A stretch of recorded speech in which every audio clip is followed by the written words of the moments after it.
So, what would you say to someone that wants to get out of this like area of like taking drugs? Like, what are some things that you think would be good to let people know, like good steps to take?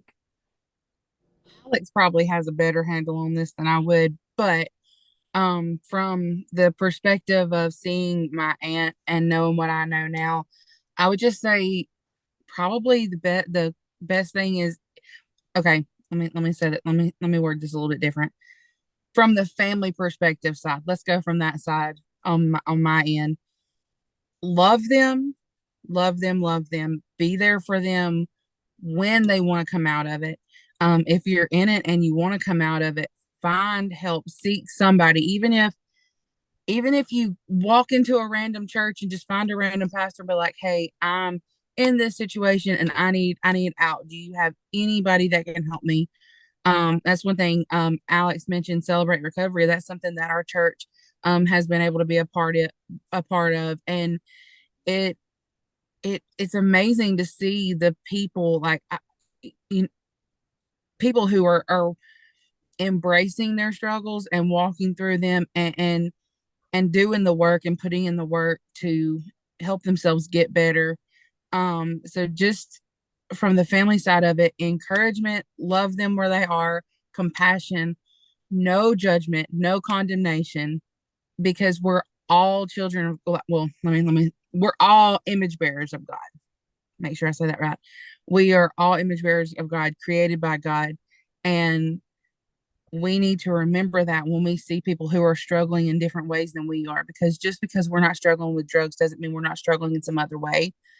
And so when we see these people, we need to be willing to help them and to love them right where they are. That was the way Jesus did it. Jesus met people where they were. He loved them where they were, and he walked with them to help them get out of it, whatever it was. Whether it be the blind person or whether it be him casting demons out of somebody, he didn't just say, "Oh, well, you're a terrible person." He didn't completely throw someone away just because they had these struggles, and we shouldn't either. We should remember that these are people that Jesus died for, just like he died for me, and we should be willing to love them where they're at. And I think that on this side of it, on the family side of it, it's hard, especially when you're so frustrated because it's like time and time and time and time again. They oh they either are denying it or they're saying that they're going to get better, they're going to do better, and then they have a relapse or whatever. When they have a relapse, you need to show them grace, just like Jesus shows you grace when you relapse on your struggles.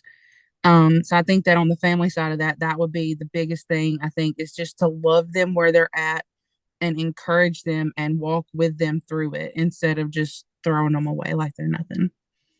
Hmm. Yeah, absolutely. Yeah, um, that was beautiful.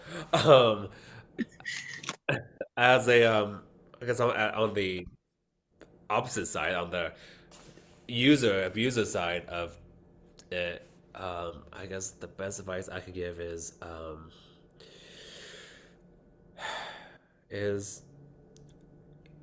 trust people. It's hard, and I know it's hard when you're in the midst of everything, and you think everybody's out to get you. Because let's be honest here, sometimes drugs can make you anxious, and drugs can make you paranoid as one of the side effects. And I think that's one of the things we gotta be worried about too. Is that sometimes the drugs can make people more paranoid, more anxious. Um, so if you want to just know that people are there for the best intentions. I don't think nobody's out there um, to say that you're wrong, to say that what you're doing is. I mean, obviously, they're trying to tell you that it's not okay because it's not okay, but they're not doing it to be mean, not trying to do it because they think they're better than you. They're there because they care and they love you. So the best thing to do is just accept the help when people come to you, um, and also know that it doesn't happen overnight. And I wish it did. Sometimes there's so many things. I wish it just I went to bed and woke up the next day. It's like, oh, no more drugs. But that just doesn't happen. So give yourself grace and love. Just throughout the struggles, throughout the relapses of because there's gonna be a lot of relapses the first time you try to get off of it because you're so used to it. And so have that grace to yourself. If you get off it for 3 days and then you accidentally fell back on it, just be like, pick yourself back up. Because that's what God, that's what Jesus does anytime any of us messes up, even if it's just like we got angry. you know, Jesus is still there to be like, okay, just breathe. I have your hand. I'm gonna pick it back up, and we're gonna keep walking. So, it's not on a straight line. There's some turns, some detours, um, but Jesus will always make it worthwhile. He always has you. So, um, just find your trust in Him. That's what I would say. Find your trust in Him and find a really good Christian church community who will love you, who won't condemn you, and will just like be with you. Because sometimes the best thing to do, best thing to be for someone in that situation is just to be with them. You don't have to talk to them. You don't have to say what they're doing is wrong. At that time, the best thing to do is sit with them, be with them, and that's all you can do.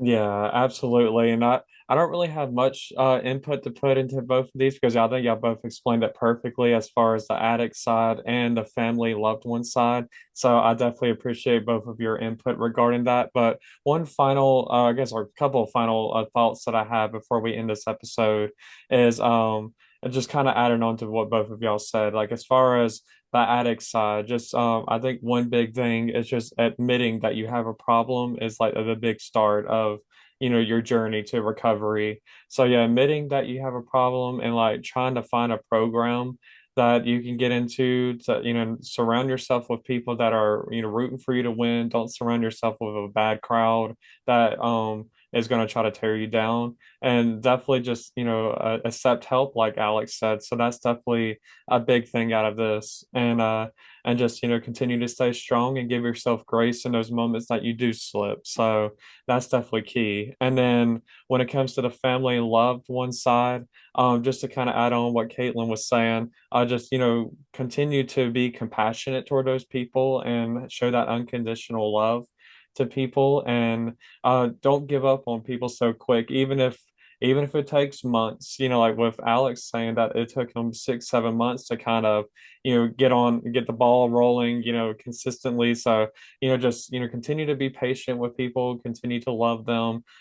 Even if it is to where you don't trust them as much, you do gotta keep your distance, but still, pray for them. And, you can still even send a text message and encourage them. So just definitely be the Barnabas out there that we're called to be, be someone that's, willing to encourage somebody and not give up on somebody because it takes a village to to get to help people, and it takes a good support group and prayer warriors to make the impossible happen. Well, I guess the impossible being a drug addict turned sober, because I know that could be, it sounds impossible, but of course God can do anything. So it may be impossible according to the addict. They may think they can never get out of it, but with prayer and with Jesus, you can't go wrong with that. So that is all I'm going to say regarding that. The only other thing I will say right quick is kind of going back to the enabling thing. Like definitely just try your best to not enable somebody to fall into the same path, but at the same time don't give up on them either. So just find that right balance. So anyways, that is going to be the end of this episode. I want to thank both Alex and Caitlin for being here again. I definitely appreciate both of your input, and I definitely look forward to having both of y'all back on my channel soon. Yes.